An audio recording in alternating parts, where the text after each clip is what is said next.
Hello students. आज हम एक और माइनर सेंसरी ऑर्गन की बात करेंगे।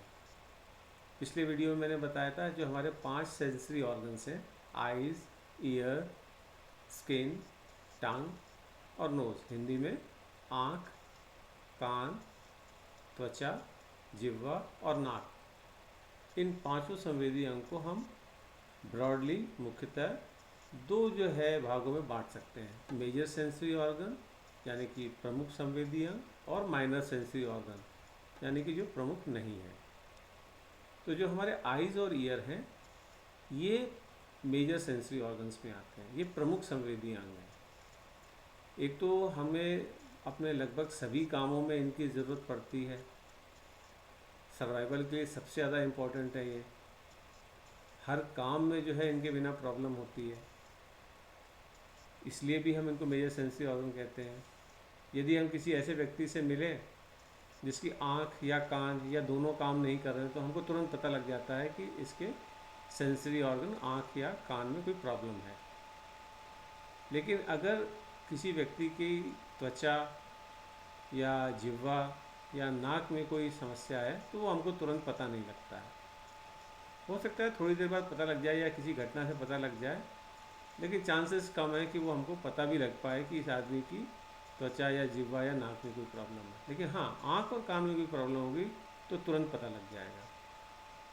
तो इसीलिए जो है सर्वाइवल के लिहाज से भी और बाकी कामों में इम्पोर्टेंस के लिहाज से भी आँख और कान को, ईयर और आइज़ को मेजर सेंसरी ऑर्गन कहते हैं, और स्किन, टंग और नोज़, त्वचा, जिह्वा और नाक को माइनर सेंसरी ऑर्गन कहते हैं। तो सबसे पहले पता करते हैं कि टंग का काम क्या है, जिह्वा का काम क्या है। बताइए क्या काम है? ठीक बोला, स्वाद बताती है हमको। तो स्वाद तो बताती है, बिल्कुल ठीक कहा आपने, लेकिन इसका एक इनडायरेक्ट फंक्शन भी हो जाता है स्वाद बताने से। ये हमारे सर्वाइवल के लिए भी इम्पॉर्टेंट हो जाती है। अगर मान लीजिए हमने कोई गलत चीज़ खा ली तो हम मर भी सकते हैं। तो अगर कोई ऐसी चीज़ हम खाते हैं जो हमारी जान ले सकती है तो तुरंत हमको जो है टेस्ट से पता लग जाता है कि ये खाने लायक है, हम थूक देते हैं। मरने की तो बात छोड़िए, अगर कोई चीज़ थोड़ी सी सड़ भी गई है, बासी भी हो गई, तो भी हमको तुरंत जो है पता लग जाता है और हम उसको थूक देते हैं। तो टेस्ट भी बताती है हमको, लेकिन हमको सर्वाइवल में भी इम्पॉर्टेंट है टंग। तो कौन कौन से टेस्ट बताती है टंग और किस किस पार्ट से बताती है वो देखते हैं एक एक करके हम, कि कौन कौन सी जगह है जहाँ से हमको जो है पता लगता है कि टंग में जो है कौन सा टेस्ट महसूस हुआ है। एक एक करके देखते हैं। तो 5 टेस्ट माने गए हैं जो हमारी टंग हमको बताती है। पहला है स्वीट, स्वीट यानी कि मीठा। तो ये जो आप पिंक कलर की एरिया को देख रहे हैं, इस पिंक कलर के एरिया में हमको स्वीट जो है स्वाद है, मीठे का स्वाद पता लगता है। इसी तरह जो येलो वाला कलर है जिह्वा का, इस एरिया से हमको सॉल्टी यानी नमकीन स्वाद का पता लगता है। और ये जो ग्रीन वाला एरिया आप देख रहे हैं, इस एरिया से हमको सार, सार यानी कि खट्टा स्वाद पता लगता है। याद करिए कभी खट्टी चीज़ खाई तो यहाँ कैसा लगता है? बिल्कुल ठीक, वो इसीलिए लगता है क्योंकि यहाँ से हमको खट्टे स्वाद का पता लगता है। फिर है बिटर, बिटर यानी कि कड़वा। वो हमको ये पीछे वाला जो हिस्सा है हमारी टांग का, जिह्वा का, यहाँ से पता लगता है। याद कीजिए कभी आपको वॉमिटिंग वगैरह आई हो तो मुंह में कड़वापन कहाँ महसूस होता है? इसी जगह, क्योंकि यही एरिया हमको कड़वेपन का एहसास करा रहा होता है। और फिर एक 5वां टेस्ट है उमामी। ये उमामी जो है बिल्कुल अलग टेस्ट है। ये जो आप ऑरेंज वाला एरिया देख रहे हैं, लगभग पूरी जो हमारी टांग है वो कवर्ड है, ये हमको उमामी टेस्ट बताती है। उमामी कोई इन चारों टेस्ट का मिक्सचर नहीं है कि स्वीट, साल्ट, सॉर और जो बिटर है इनको मिला के उमामी हो गया, नहीं, ऐसा नहीं है। उमामी एक अलग ही टेस्ट है। ये जापानीज़ वर्ड से बना हुआ, जापानी वर्ड से बना हुआ है। और ऐसे समझ लीजिए कि जैसे मीट बनाया जाता है या शोरबा होता है, उसमें जो स्वाद होता है वो जो है उमामी का। अभी आगे हम पढ़ेंगे कि उमामी किन किन चीज़ों में पाया जाता है। देखिए, टेस्ट ऐसी चीज़ है, स्वाद ऐसी चीज़ है जिसको एक्सप्लेन नहीं किया जाता है। अगर मैं आपसे पूछूं बताओ मीठा स्वाद कैसा होता है, तो आप उसको एक्सप्लेन नहीं कर पाएंगे। हाँ, लेकिन एग्जांपल से बता देंगे कि ये चीज़ खाओ तो मीठा स्वाद आता है। मैं आपसे पूछूं सॉल्टी क्या होता है, टेस्ट बताओ, तो आप बता नहीं पाएंगे। लेकिन हाँ, आप ये बता देंगे नमक खा के देख लो सॉल्टी क्या होता है, पता लग जाएगा। तो इसी तरह उमामी टेस्ट भी जो है आपको क्या क्या चीज़ से पता लगता है, दो एग्जाम्पल तो मैंने दे ही दिए, शोरबा और जो पका हुआ मीट है। उसके अलावा भी और चीज़ों से होता है, वो आगे हम अभी नेक्स्ट स्लाइड में देखेंगे। तो हमारी जो टंग है उसके ऊपर टेस्ट रिसेप्टर्स होते हैं। जो स्वाद है उसको प्राप्त करने के लिए टेस्ट रिसेप्टर्स होते हैं हमारी ज़ुबान पे। वो ग्लूटामेट से जब रिएक्ट करते हैं, ग्लूटामेट के संपर्क में आते हैं, तो हमको उमामी टेस्ट का पता लगता है। जो कि मीट ब्रॉथ जो मैंने बताया, जो मीट का शोरबा है, या फर्मेंटेड प्रोडक्ट, जिसे जिन चीज़ों में खमीर उठता है ना, जैसे आप कोई चीज़ जो है काफ़ी देर रखते हैं, फिर उसमें फर्मेंट हो जाती है, फिर उसको पकाते हैं, तो उसमें भी उमामी टेस्ट आता है। फिर एक केमिकल होता है मोनोसोडियम ग्लूटामेट, इसको शॉर्ट में MSG, मोनोसोडियम ग्लूटामेट, उसमें भी होता है। तो उमामी टेस्ट के अपने अलग ही जो है टेस्ट रिसेप्टर्स होते हैं। तो ये मत सोचिएगा कि इन बाकी किसी टेस्ट का कॉम्बिनेशन है, ये अलग ही टेस्ट है, साइंटिस्ट इसको अलग टेस्ट मानते हैं। तो ये जो है एग्जाम्पल्स हैं उमामी टेस्ट के। ब्रॉथ यानी कि शोरबा, ग्रेवी यानी कि तरी, सूप आप जानते ही हैं, शेल फिश सॉस, मछली की जो चीज़ें हैं, टोमेटो में जो खट्टापन होता है हम उसकी बात नहीं कर रहे हैं। टमाटो में खट्टापन भी होता है, वो अलग है, लेकिन उसके अलावा जो स्वाद होता है टमाटो का, वो उमामी टेस्ट है। मशरूम, उसमें उमामी टेस्ट है। हाइड्रोलाइज्ड वेजिटेबल प्रोटीन उसमें भी है। मीट मैंने बता ही दिया। यीस्ट एक्सट्रैक्ट, यीस्ट वहीं पे होता है जहाँ फर्मेंटेशन होता है, पिछली स्लाइड में मैंने बताया फर्मेंटेड फूड्स में होता है, तो यीस्ट जो है उसमें भी होता है। चीज़ेस, अलग अलग तरह के जो चीज़ होते हैं, पनीर जिसे कहते हैं, उसमें भी होता है। सोया सॉस उसमें भी होता है। ह्यूमन ब्रेस्ट मिल्क, माँ के दूध में भी होता है, हम सब ने पिया है, याद नहीं वो बात अलग है, लेकिन वो सब जो है उमामी टेस्ट के एग्जाम्पल है। फिर जो हमारी जो टंग है उसके ऊपर आपने देखा होगा चिकनी नहीं होती, खुरदरी सी लगती है। वो जो खुरदरी लग रही होती है उसकी वजह जो है उसके ऊपर कुछ स्ट्रक्चर्स होते हैं, उसे कहते हैं पापिले। अलग अलग तरह के 4 अलग अलग तरीके स्ट्रक्चर होते हैं पापिले। उनकी वजह से जो है हमारी जो जिह्वा है, टंग है, वो चिकनी नहीं दिखाई देती है। तो वो क्या हैं, उनको पढ़ते हैं, उनके बारे में जानते हैं, नाम जानते हैं, उनके काम जानते हैं। So papillae are responsible for giving the tongue its texture and are responsible for the sensation of touch.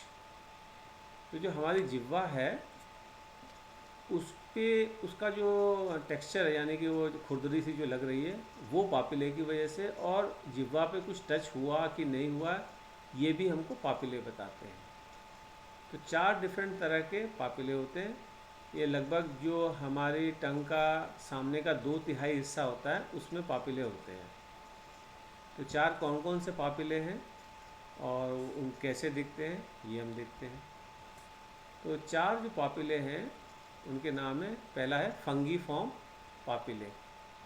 यहाँ गौर कीजिएगा, पापिले जो है प्लूरल है, प्लूरल यानी कि बहुवचन है, और इसका सिंगुलर यानी कि एक वचन हुआ पापिला। तो जो फंगीफॉर्म पापिले हैं वो मशरूम शेप्ड है, यानी मशरूम के आकार के हैं। जो फिलीफॉर्म पापिले हैं वो थ्रेड शेप यानी धागे के आकार के हैं। जो फिलीफॉर्म जो है फिलियम वर्ड से बना है और जिसका मतलब थ्रेड शेप यानी कि धागे के आकार का है। ये जो फिलीफॉर्म पापिले इसमें कोई टेस्ट बर्ड नहीं होता है, यानी कि इनके जरिए हमको कोई स्वाद पता नहीं लगता है। जो फिलीफॉर्म पापिले हैं टेक्सचर मिलेगा, टच सेंसेशन भी मिलेगी, लेकिन स्वाद पता नहीं चलेगा। तीसरे जो पापिले हैं वो है सर्कमवैलेट, ये डोम शेप्ड होते हैं, यानी कि गुंबद के आकार के होते हैं। चौथा जो है वो फोलिएट पापिले है, फोलिएट यानी कि लीफ शेप्ड। ये चारों जो पापिले हैं इनको जो नाम मिले हैं वो इनके आकार के कारण मिले हैं। फंगीफॉर्म मशरूम की आकार की होने की वजह से फंगीफॉर्म है। फिलीफॉर्म थ्रेड शेप धागे की आकार के हैं, इसलिए फिलीफॉर्म है। सर्कमवेलेट डोम शेप यानी गुंबद के आकार के हैं, इसलिए सर्कमवेलेट। फोलिएट यानी कि लीफ पत्ती के आकार के हैं, इसलिए फोलिएट। तो सिवाय फिलीफॉर्म के बाकी के तीनों जो पापिले हैं उसमें टेस्ट बर्ड्स होते हैं। केवल फिलीफॉर्म पापिले में टेस्ट बर्ड्स नहीं होते हैं। तो अब हम इनके जो है स्ट्रक्चर देखते हैं इन चारों पापिले के,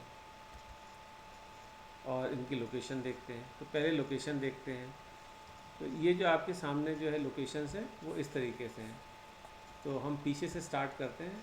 ये 3 रेड डॉट्स इधर दिखाई दे रही हैं और 3 रेड डॉट्स आपको इधर दिखाई दे रही हैं। ये लोकेशन है फोलिएट पापिले की। केवल ऐसा नहीं कि 3 इधर होते हैं फोलिएट पापिलेट और 3 इधर, टोटल 6 होता है, ये नहीं। ये जो एरिया दिखाया है इस एरिया में होते हैं। फोलिएट मैंने बताया था लीफ लाइक स्ट्रक्चर, पत्ती के आकार के। फिर इन दोनों एरियाज़ के बीच में जो एरिया है ये ब्लू डॉट से कवर्ड है, ये जो है सर्कमवेलेट पापिले होते हैं। सर्कमवेलेट पापिले का क्या आकार होता है? बिल्कुल ठीक बोला, डोम शेप्ड, गुंबद के आकार के होते हैं। तो वो इस एरिया में होते हैं। फिर जो है ये बीच में जो है जो 4 रेड डॉट देख रहे हैं, ये फिलीफॉर्म पापिलेट हैं। 4 रेड ग्रीन डॉट का मतलब नहीं कि 4 ही होते हैं फिलीफॉर्म, इस एरिया में होते हैं, इतने एरिया में। फिलीफॉर्म क्या स्ट्रक्चर होता है? बिल्कुल ठीक, ये होता है थ्रेड लाइक स्ट्रक्चर। इसमें टेस्ट बर्ड होते हैं, बिल्कुल ठीक, नहीं होते हैं इसमें टेस्ट। बाकी तीनों में टेस्ट बर्ड होते हैं, लेकिन केवल फिलीफॉर्म में टेस्ट बर्ड नहीं होते हैं।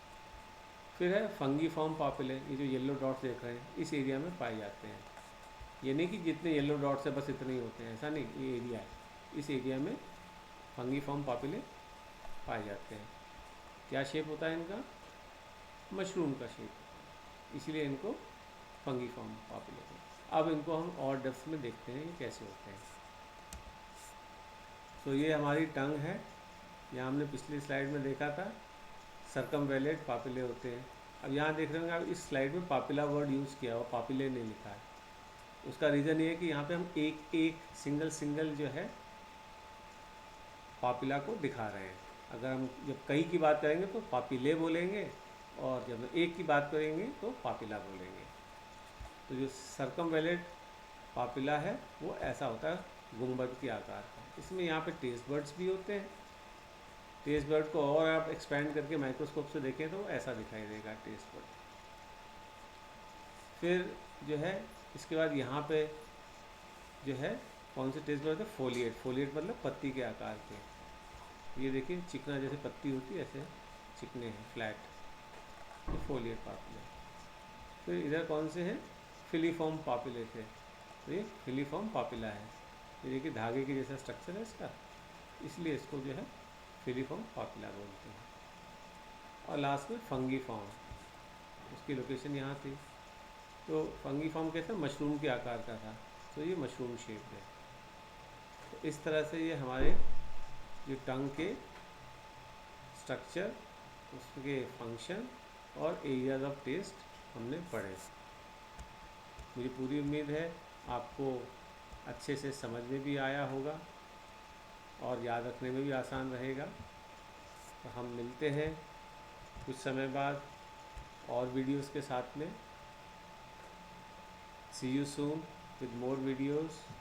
Keep smiling, be happy and do well. See you soon with more videos. Bye.